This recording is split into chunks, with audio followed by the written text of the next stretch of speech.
My name is Susanne Sullivan, and I live in Reading, Massachusetts. I have been a proud member of the Nimble Thimblers Quilt Guild, serving quilters in Reading, Wakefield, Stoneham, and other north of Boston communities ever since the guild formed in 1995. In 1996, we were encouraged to try our hands at making round robin quilts.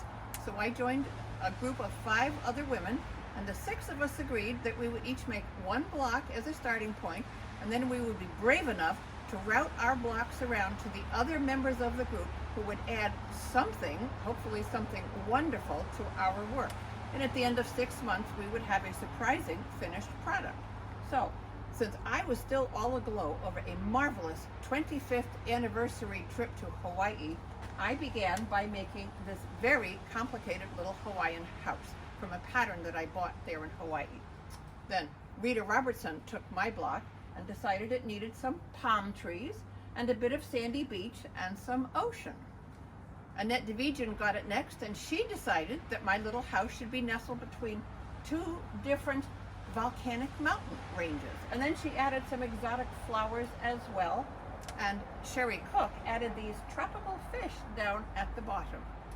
Well, then the quilt went to Nidra Weaver, who really went to town. She added the sun, an array of blue sky. She wrote in the words aloha, and she appliqued a parrot and some tropical flowers. And she even made a little beach umbrella and a small sailboat.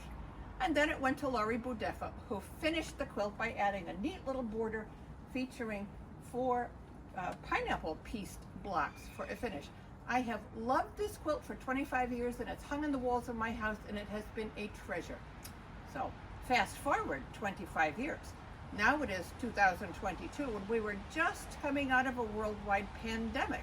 So when the guild suggested, oh, time for another round robin event, we thought, okay, but we'll make it a lone round robin, meaning that if we could not come together in person, we would make a beginning block and then add to it ourselves according to instructions that would be given once a month by the project coordinator, Susan Nelson. So, since the first piece was supposed to be a house or a structure, I made another one of those very tricky little Hawaiian houses. And it was just as hard to make the second time around as it was the first. And then following Susan's instructions, I added some botanicals one month.